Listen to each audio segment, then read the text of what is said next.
So empowerment of judicial stakeholders with cyber justice, for me, is a complex concept. We can imagine that putting technology to use in the courts and in court proceedings would automatically increase access to justice and thereby empower certainly parties in court actions. It's not necessarily the case, because technologies, as they're implemented, will have different effects on different parties. It will have different effects on people who have different capacities. And we need to be sensitive to and aware of those differential effects. I think that's a principle, a core principle, that empowerment must not be assumed. That being said, if we do it right, technologies can remove or help to remove some of the barriers that potential litigants at parties experience in accessing and participating in court proceedings.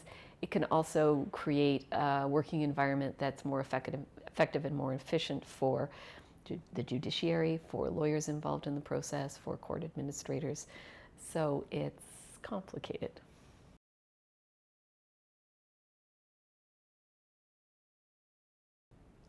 What do I expect from the ACT project?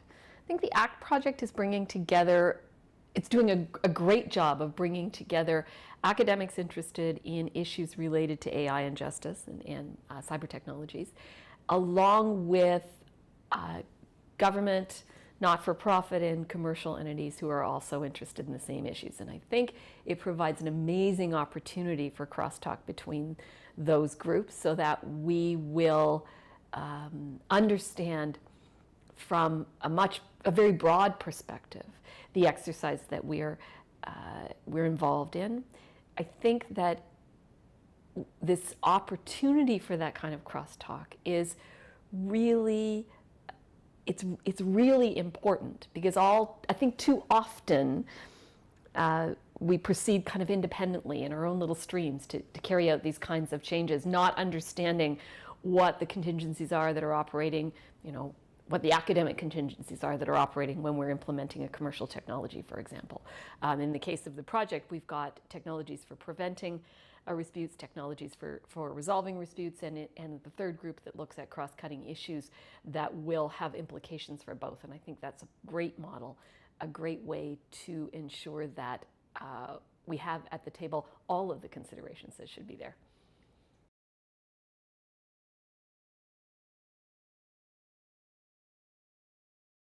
Oh, wow.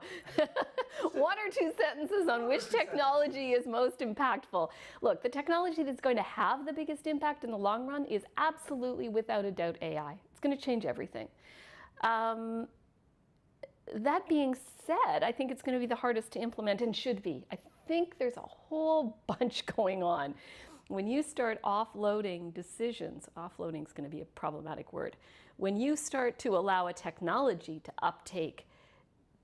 take up decisions that were historically in the purview of human actors, when it starts having implications for judicial decisions, when it starts having implications for legal consultation or legal education, there's a case where we have to think really, really, really carefully about what we're doing. I mean, somebody raised in discussion today the idea of chatbots, and chatbots providing education or consultation to people who are considering some kind of legal action. And yes, right now we have technologies that are sophisticated enough that I don't even know if I'm interacting with a chatbot necessarily, and that's a big deal, and that's just a small piece of a big deal. So for me, I don't think you can escape it. It's AI.